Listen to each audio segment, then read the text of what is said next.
Coming up on today's episode of the Salesman podcast.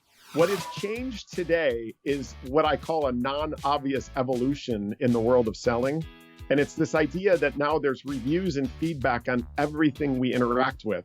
You know, not only the shows we watch on Netflix and the apps we download and the hotels that we choose, but now it's moved on to everything we buy.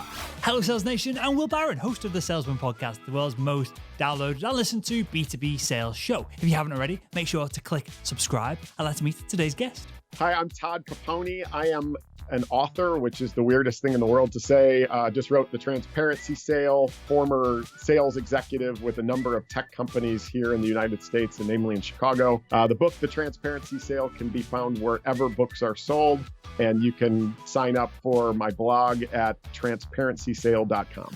On this episode of the show with Todd, we're diving into why you should perhaps do essentially the very literal opposite of what you've been taught to do in sales to have success. Why you should be vulnerable and the neuroscience and neurochemistry of success with building rapport, with building relationships, and a whole lot more. So let's jump right in.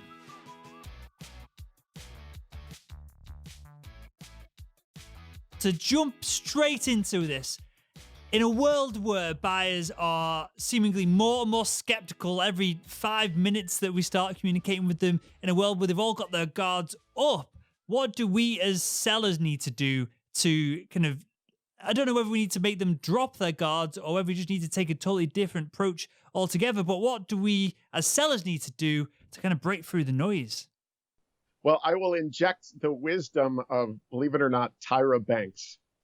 And she coined a term called flossum, being flossum, which is to embrace your flaws, but know that you are still awesome.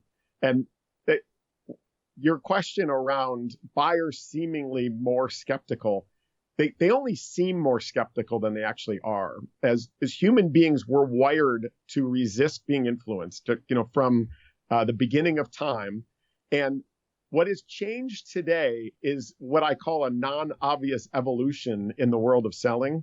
And it's this idea that now there's reviews and feedback on everything we interact with. You know, not only the shows we watch on Netflix and the apps we download and the hotels that we choose, but now it's moved on to everything we buy, from technology, from products, from services. And as a result, buyers now have this infinite capacity to go predict what their experience is going to be like with you.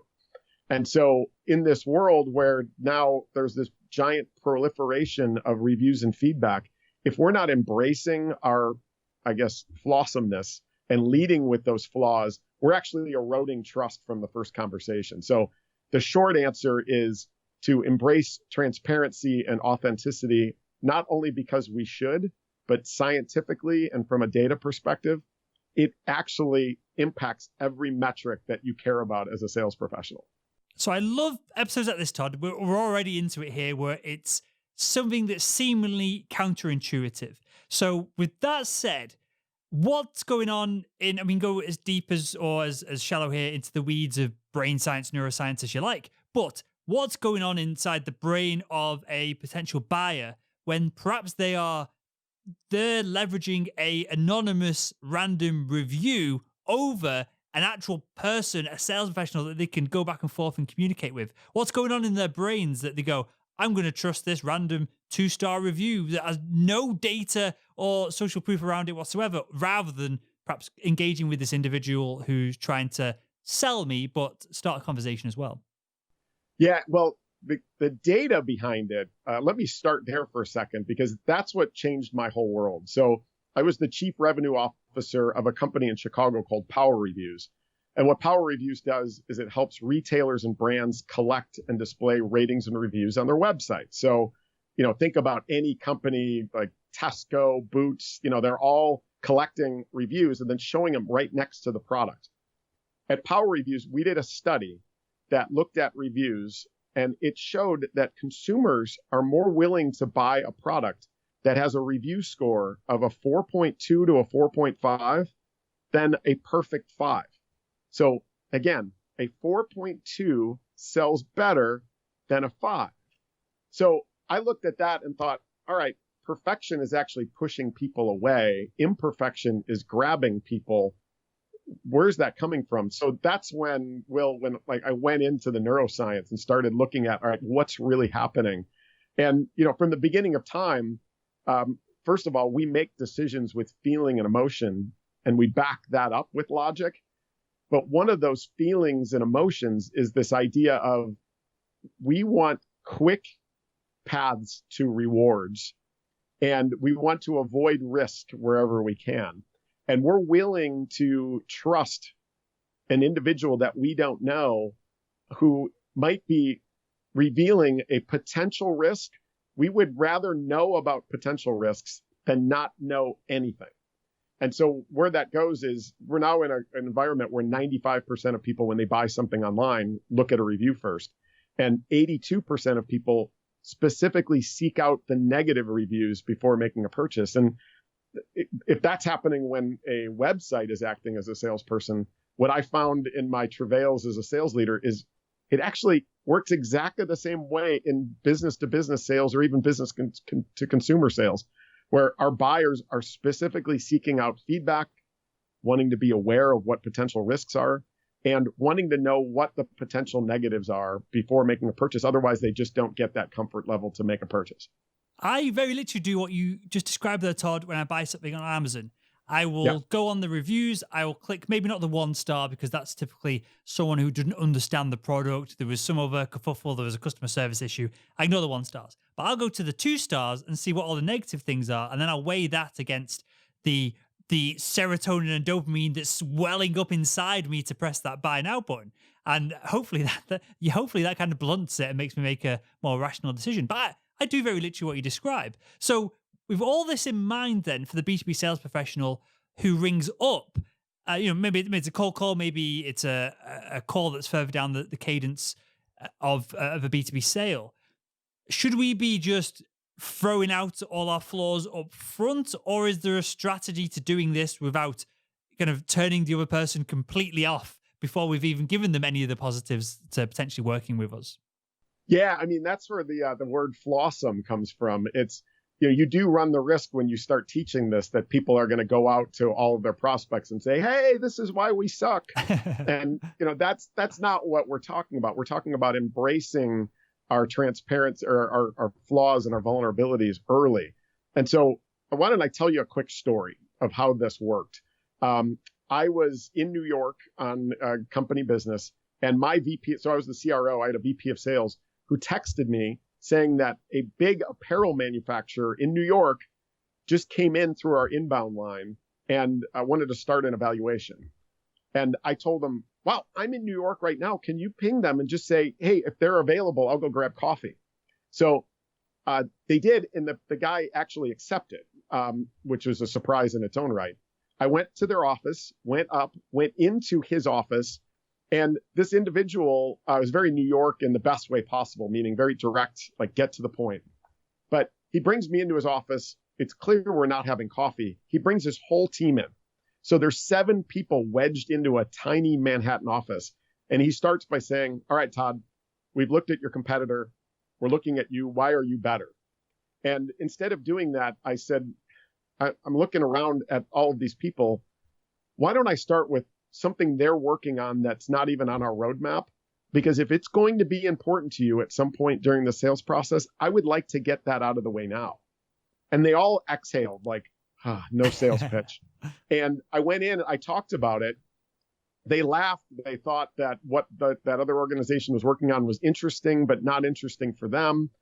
We then talked about what was great about what we were working on and why we weren't going to invest in that. It was to make an investment in our core, to be really good at what we're good at.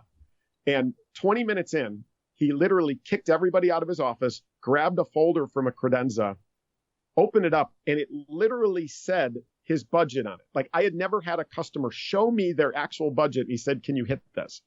Now, normally with this large of an apparel manufacturer, it would be a 6-month sales process. We closed this in 6 weeks. They made the determination in 2 weeks, and then the last 4 was contracts. I thought, all right, there's something here. I kept trying it. And every single time, cycles shrank, win rates went up. We qualified deals in faster. We qualified deals out faster that we probably have lost anyway. And we made it really, really difficult for our competitors to compete against us. And so that's where this all started. And it impacts the way you prospect, of course, in that I believe that we need to stop overtly selling in our prospecting efforts and instead be just looking to provide personalized, valuable information to our potential buyers, because everything else is white noise. But then, just like I said, you can work in that leading with transparency and your vulnerabilities in the way that you position, in the way you present, and then all the way to negotiations. I've always looked at negotiations as this kind of poker tournament where we hide our tells and we start at opposite ends of the field and we hope we end up in the middle. I think there's a really strong case to be made for playing your cards face up in a negotiation and building trust through signature instead of having it erode right at the goal line. How does this work? Because this worked clearly when you're dealing with someone who wants to solve a problem, who wants to work with someone, and hopefully you're that individual. Clearly, we build trust by building commonality and the rapport, and we'll come on to that in a second, because I think that's something to look deeper into, of how we can build trust and rapport quicker, which is the basis of what we're talking about here. But how does all this work in a negotiation, particularly if you were dealing with Donald Trump, if you were dealing with, someone like that who's going to walk into the room, squeeze your hand or do some kind of weird handshake with a grabbing at you? Does it work in that scenario to be open, honest, and put your cards on the table? Because it seems like you're giving up a lot of leverage that could be better used to negotiate kind of further down the line if it's more than just a quick yes or no scenario and decision. Yeah, I mean so most of the concepts that I talk about in the book started from a story where I was in an ominous situation and I tried something and it worked like magic. So I kept testing it. This was 10 years ago. I was in a negotiation where I walked into a room. It was a big oil services company. They had 5 procurement people in the room waiting to cry. Like, I think they were drooling. I may have remembered that, but they could not wait to tear into me as the VP of sales of a company who was they were about to buy, $1.5 million solution. And the way it worked, so we were selling SaaS technology. And so what I did was I walked up to the whiteboard and I said, listen, I know where this is going. So can I just write up the 4 things we care about on the board? And they looked at me like I was crazy. And I said, we care about how much you buy, so volume, how fast you pay, so the timing of cash, how long you commit, so the length of commitment, and when you sign. Those are the 4 things. And those are the 4 things that we're going to pay you for in the form of a discount. So when you ask me that you want 30% off, these are the 4 things that we're going to be able to exchange in exchange for that discount that you're wanting. And it became a collaborative discussion where they just knew that, hey, what we care about are these 4 things. What you care about is getting your price down. So commit longer, pay faster, sign in a time that we can forecast, or commit to more technology. Those are the 4 things, and we can help you out. And it's amazing how that works. You end up with more valuable deals, and you end up in a situation where discount is not, you're not a charitable organization. You're paying for something in the form of a discount across the board. It's amazing how that works. So there seems to be 2 levels here. There's one, trust building, sharing flaws, which then inadvertently or counterintuitively, if people haven't done this in the past, can reduce the number of objections and things further down the line. So there seems to be that level, which we'll cover now, which is the relationship building. There seems to be another level, which is being logical about negotiations, which takes the emotion out of it, which takes people taking sides out of it, which takes the politics out of it. If you can get everyone to agree on logical steps for negotiation, it makes the whole process a lot easier. So we'll cover that towards the end of the show. But on the rapport building side of things, what's going on in the buyer's brain when we share a flaw, and why does that make them want to like us? Even if they hold back, even if they're trying to push off because they're trying to have leverage by not being emotional and rationalizing after the fact. Perhaps they're trying to be logical. Why is it humbling for someone to have a story shared to them that shows our flaws, that shows that we are truly human? Well, yeah, I mean, I think we could go really nerdy in the brain science around this, but our brain has three core areas. The middle one is the limbic system, which is where your emotions and your feeling are. And then that's surrounded by this neocortex, which does all the logic and all the data processing. And then, of course, down your spinal cord is the reptilian brain, which is ooh, that's hot, that kind of stuff that happens subconsciously. There is a connection there between your limbic and your neocortex it's like there's an author, Jeremy Bloomfield, I believe, that calls it your limbic filter. That is this resistance to being sold to. It's like if if in the old door-to-door selling world, you look out your window and you see two people with a clipboard walking up your driveway, you close the drapes and hide like the government's coming to take your provisions. But like that's a resistance mechanism. And so the minute that we start to feel like we are not being sold to, it's that limbic filter drops really, really quickly. And it's again, as sales professionals, we've always been taught to sell as though we're perfect. So if you look at, I think it's Gallup that does a study every year of the most and least trusted professions. And at the bottom is sales and politicians. And it's because we're trying to push our ideas, and like our idea is perfect. So we're wired to resist that. The second that we show that we're not in that category, that limbic filter drops. And the flow between the limbic and the neocortex starts to happen with less, stuff getting in the way. Why? And I'll hazard a guess at this, but why is it that people don't want to be sold to? Is it as simple as they don't want to? Myself and probably yourself included, they don't want to feel out of control. Is that the underlying trait or psychology that we're kind of getting at here? Yeah, I mean, I believe it's that there's elements of that. I think the way that we were evolved as human beings is to be skeptical and take the path of least resistance to everything we do. And we believe that we're in control. Control is one of the main feelings that leads to the decisions that we make. There's other ones like, the element of something being fair. Obviously, there's that control and confidence. There's this feeling of fitting in and being a part of something. And I just inherently, the way we've been wired is our brains want to predict what our experience is going to be like. And if all we hear is perfect, our brains are wired to believe that nothing is perfect. And as a result, we need to find the imperfections, whether it's from you as the sales professional, or in today's world, we're going to find it somewhere else. It's easy to find. Do you want them to find it from you, or do you want them to go find it randomly on the corners of Google or in some G2 Crowd or Trust Radius or even Glassdoor website? Is that where you want them to find it?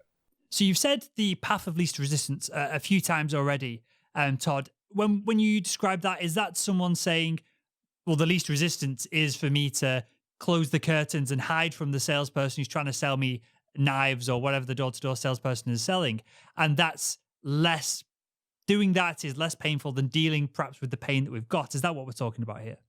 Yeah, essentially, in any decision that we make, though, what we're looking for, the way we're wired is we look for short-term rewards over the avoidance of long-term pain. There's an amazing study that Martin Lindstrom did. If you've ever heard of Martin Lindstrom, he did a study that this is almost like a sidetrack, but he brought in 2,080 smokers into a lab and showed them cigarette warning labels. And they immediately were like, oh, gosh, I got to quit smoking. This is terrible. That really teaches me something. And then he put them into an fMRI machine, which is one of those machines that analyzes what's going on in the brain as decisions are being made, showed them another cigarette warning label. And in almost 100% of the cases, the human's craving center went off. Essentially, their brain is looking at cigarette warning labels saying, cigarette would be really great right about now. And so, again, that when we think about those subconscious biases that go on in our brains, again, we're trying to make decisions that give us short-term rewards over those long-term potential avoidance of pain. And we are wired to want to predict what that experience is going to be like. I know that if I was a smoker, having one right now would solve my craving, and I'm not going to worry about that thing long term. And that has so many implications for the way we sell too. How do we, if we do this, because it could seem super condescending to be logical and down the line about this, how do we explain to a buyer that making short-term decisions, and we know this logically, that making short-term decisions is typically not the best way to go about things, and long-term decisions over whether it's a year, 5 years, especially in the business world, may be the best way to go about it? How do we, because that's the logical side of things, everyone would agree with that potential. Most of the time people would potentially agree with that. But I guess what we're talking about here with cravings is emotions. I drive past KFC, Burger King, and I go, I could treat myself. I've trained hard at jiu-jitsu this week. I've recorded so many episodes of the show. I've done so many hours. That's not a logical decision. I'm not thinking I've burnt off so many calories by sparring that I need to have a bucket of chicken. It's an emotional decision of, all these sugars and salts and whatever the heck else is in there, which makes it taste so fantastic. Even though I know logically it's going to be terrible for me, I'm going to embrace and shove down my throat. So what I'm getting at is, so it's an emotional thing that we're talking about as opposed to logical. How do we convey that to a potential buyer that, look, you're making a short-term decision here. We know if we work together on a long-term project that this is going to be more successful. How do we say it without saying it? Well, I think you need to prioritize those short-term rewards in your pitch over the long-term avoidance, but you're going to need to do both because, again, what you're looking for is that trigger that their feeling center is going to say, I want to do this. Now I need to be able to justify this when I go to my boss or I ask for this budget money. So they need both. But again, I think when you think about your presentation choreography and the way that you choreograph your positioning, prioritize those short-term rewards. And again, they're looking for easy too, right? Like any massive project is painful for the human brain. And it shows itself in, I'm sure you're probably aware of this, when you open an email and your email reads like War and Peace, like whatever it is, it's, it's just all words, your brain cries on the inside. It's just like, this is work. I want it easy. I want it quick. Get to the point. That happens, at an email level, but it happens all the way to thinking about projects and any decisions that we make along our path. We need to create the perception that there's an easy path to a short-term reward. Prioritize that and then get into the long-term stuff.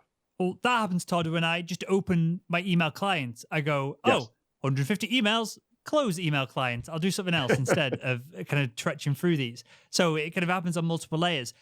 Practically, because it's one thing to say as a perhaps an entrepreneur, founder of an organization, we can engineer some of this into the product. So, for example, with the new version of our product, our self-development platform for salespeople, as soon as you jump in, there is a personality test and a sales DNA test, and it tells you loads of fascinating traits about you that you probably already know, but it puts them down on paper, and it's a huge win for people who are testing it at the moment. They get in there and they go, I know all of this, but I wish I would have put it into practice. For example, I'm a debater personality type within our system, which means I like to take the opposite point. I like to play devil's advocate. I need to be counterintuitive. And sometimes you just need to be on the same side as someone to win with them. You just need to agree. And I always go to the opposite side, no matter what it is. Even if I agree with the person, I'll always try and find the other point. So long story short, I've engineered into our product an easy win. But for B2B salespeople who listen to this, who have to sell a product that someone else has designed, how do we implement some of these easy wins for individuals? Is this doing things like, I'll go out of my way, I'll stay and do training, I'll do this, I'll do that as an individual contributor on the sales front? Is this, what I'm getting at here, Todd, is with this long-winded question, what can we do as individuals to add extra value on top of everything that the company's doing to make these shorter wins more applicable? Yeah, I mean, it's all relative, right? Like if I'm buying a pen versus another pen, like that's silly. But as we get into some of these complex sales, I'm sure some of your audience sell long sales cycle, heavy implementation type of solutions. And we got to know that our buyers are looking at both solutions, right? So it's going to be relative. We can't lie because, again, it's easy for them to go find what an implementation or actually getting the actualization of this investment's going to mean. I think there's some things that subconsciously we can do during pre-sale. One thing which has been around since the beginning of history, there's a book that I have that's copyright in the 1960s that talks about doing, I'm a sales historian nerd too, that talks about this idea of creating buyer journeys with your customers, where you sit down with your customer at the beginning and you say, hey, listen, I've done this before. We work with companies like yours. Here's typically the steps that they go through in order to make the right decision. And then you map it out with the potential client so that when, again, the project here is a long evaluation, you make it easier. You become like their Sherpa heading up the mountain with them. It's just subconscious little things like that you're making the journey easier for them, regardless how complex. There's other obviously elements that you do when you position your vulnerabilities and transparency, where you build trust, where, again, at the beginning of a conversation, you and I chatted, there's trust there. And I feel like, all right, I'm going to run up the mountain of doing this podcast with Will because I trust him. And that eases that path and makes it look like an easier journey to a reward. It's just things like that. It starts from the first conversation. What is the cadence of being transparent? And what I mean by that is this something that we do at the beginning to build trust, and then we get our professional hats on and become, and I'm obviously overemphasizing this, but become a corporate drone and then just go back into what we were told to do in the kind of 90s of super corporate emails, all that kind of stuff? Or are we more real across the whole sales process and the relationship that we're kind of building with these individuals, hopefully over the long term? Yeah, I mean, I think we all agree that we should, in our hearts, be authentic and honest and transparent. But the data and the science tell us that it's not only a good thing to do, but it works. Like all the metrics that matter to salespeople, it affects in a positive way. So I don't believe you ever stop. So let's talk about presenting at the beginning, or I'm sorry, prospecting at the beginning. So I'm prospecting. It doesn't mean that in your emails you again say, we're terrible at this, we're terrible at this. That's not your emailing cadence. I think we need to understand brain science and the fact that when you see you have 150 emails in your inbox, you're going to shut it. Eventually, you're going to go back. And what you're going to find is you're going to look at the subject line, and then you're going to look at the little preview of 10 words that nobody seems to talk about in the sales world. It blows my mind that I can see a 10-word preview, and if I see the word I or we in it, meaning I just reached out because I wanted to learn about your problems, I can select all and delete those because they're not about me. And then the ones that are about me, like, hey, Todd, you're a chief revenue officer. Here's a board deck template you can use, or you're hiring sales development reps in Chicago. Here's a study on salaries for those individuals that typically are making. Those jump out at me. They're like magic, right? In the white noise. So that's the brain science piece, is again, personalized and valuable. And then with positioning next, so I have the opportunity, that's when you start with your flaws, present as though you're a 4.2 to a 4.5. And then we get a formal presentation. We do it again. In the formal presentation, we know more about their specifics, so we can lead with those. I often compare presentation choreography to reality makeover TV shows, in that they follow a cadence that is all about the participant who knows they have a problem, but they choreograph their shows so it not only tells a great story, but it shows the individual that their problem or the reason that they wanted to be on the show is bigger than they thought it was and more urgent. And that's what you want to do in a presentation. And then to negotiation is playing your cards face up and saying, organizationally, these are the things we care about. And let's work together to find the right configuration so that you've got a transaction you can be happy with, and I've got one that I can be happy with. It goes through the whole process, and there's no more corporate droning required. Good, because I'm totally against that, as I'm sure you are as well, with the data and just anecdotal data of myself. I know when I'm more chilled on the phone or working with our big partners, they're more chilled with me, and we can have a more candid conversation. And you touched on this. To that point, when I've been presenting this, it's inevitable that after every speech I give or training class that I give, somebody comes up to me and says, hey, Todd, there was a deal that we went into that we probably, we were definitely the underdog. And we knew that our odds of winning this deal were 1 in 10. And organizationally, we were all chill about it. We were like, let's just go try it. And let's just tell them why we don't think we've got a good shot of winning here, but why we think there might be. And almost in every case, they won those deals. It's amazing that when we're chill and we just like, hey, listen, I know it's hard for salespeople when you've got a quota and you're stressed out that, gosh, if I don't get this deal, so I got to hide everything that might risk this deal.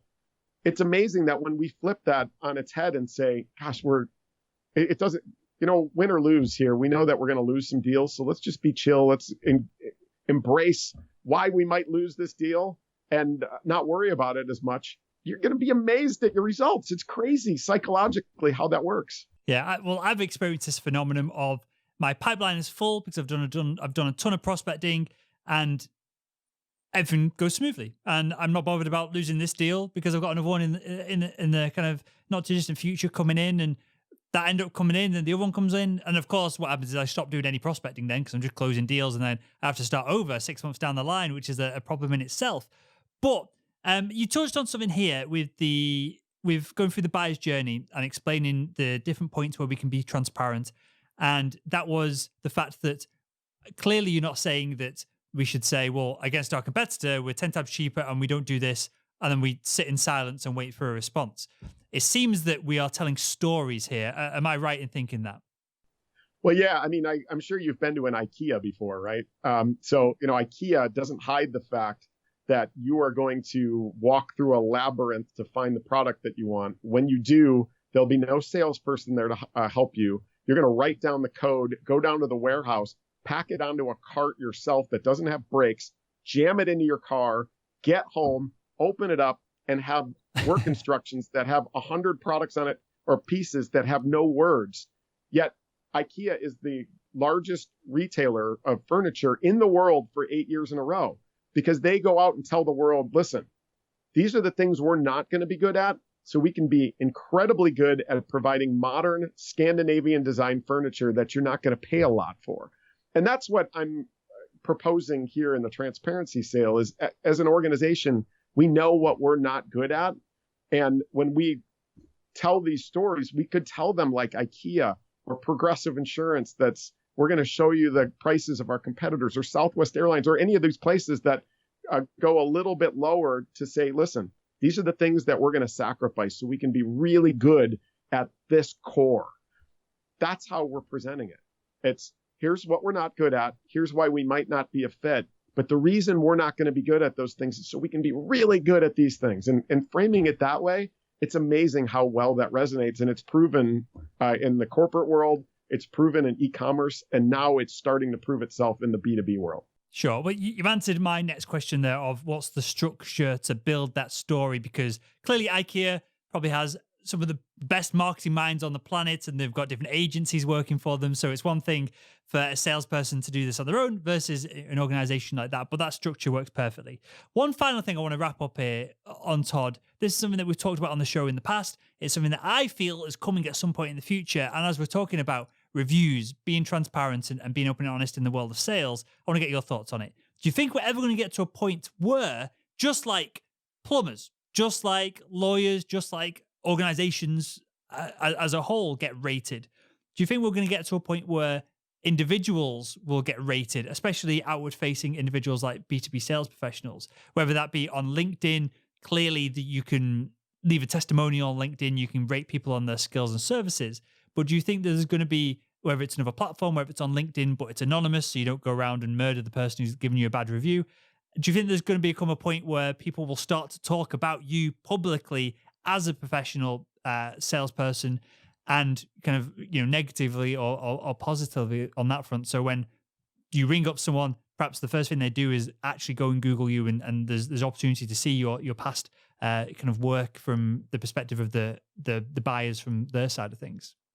Yeah, I mean, we're already starting to see that in certain industries. So in the real estate industry, you can go check out the individual scores of realtors there's a couple of sites that are starting to do that.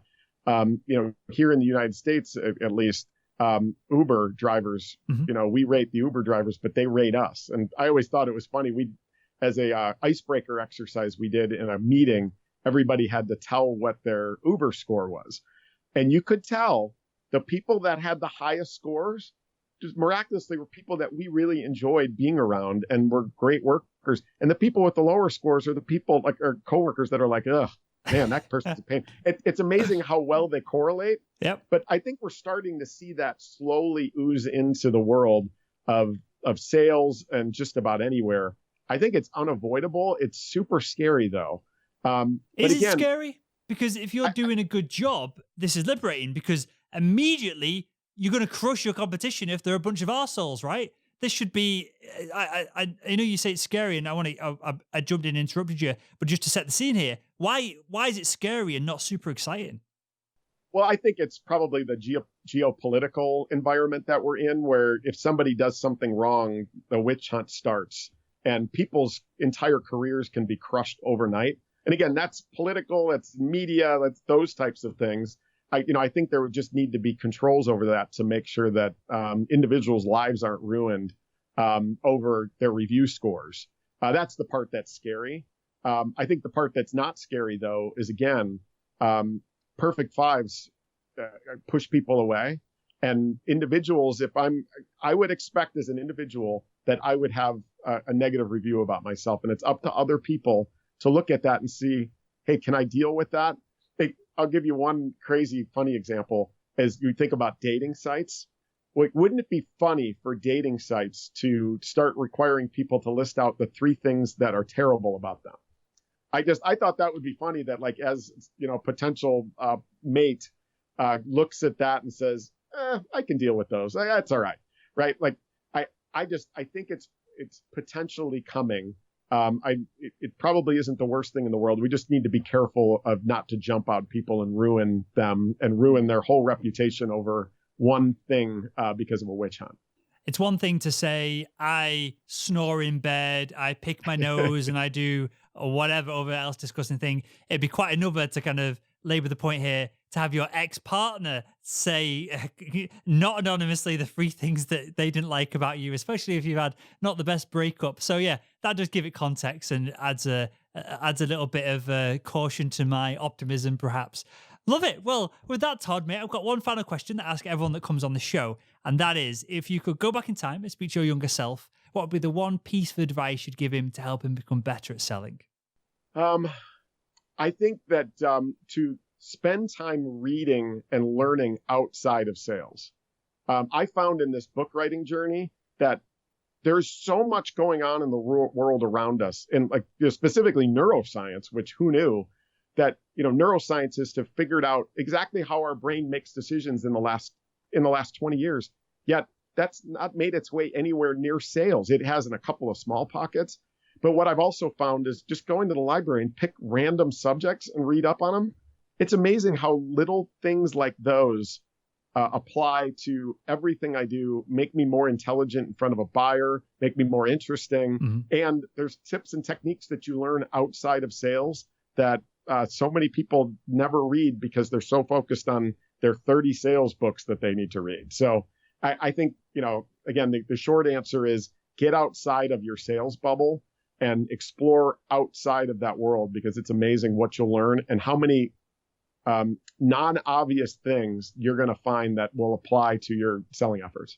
Perfect. Well, with that, we touched on it, but tell us a little bit more about the book and where we can find it and where we can find more about you as well, Todd. Yeah, thank you. The book is called The Transparency Sale. The reviews have been fantastic. I've got 16 5s and then I got a couple of 4s. So no 1s or 2s so far. So, so far so good. They created the book with a transparent cover. So even if it sucks, it'll look great on your bookshelf. But again, the transparency sale is really all about giving the buying brain everything it needs to make a great decision, and your role in it through every step of the sales process. I think, again, I'm biased. I've tried to create lots of tactical things that when you read it, you're going to have 10 to 15 things that you can put into action and be better at what you do. It can be found really anywhere you buy books. I've got a website, transparencysale.com. where there's more information, and I've got a blog, and then there's ordering options there. And you can follow me on Twitter at T Caponi, or connect with me on LinkedIn. Just tell me that you heard me on the Salesman podcast. The blind ones are a little hard to accept, but if I know where you're coming from, I would love to have you be a part of my network. Good stuff. Well, I'll link to all of that in the show notes to this episode over at salesman.org. I want to thank you for your time, your insights on this, Todd. I want to thank you for very specifically, clearly diving into the science of it all and being able to answer my questions with science and evidence and data on the back of it. That means a lot to me. I know it means a lot to Sales Nation as well, because clearly there's people that have had on the show in the past who are unable to do that, and it sets you apart from them. So I appreciate that. And I want to thank you for joining us on the show. That was fun. Thank you, Will.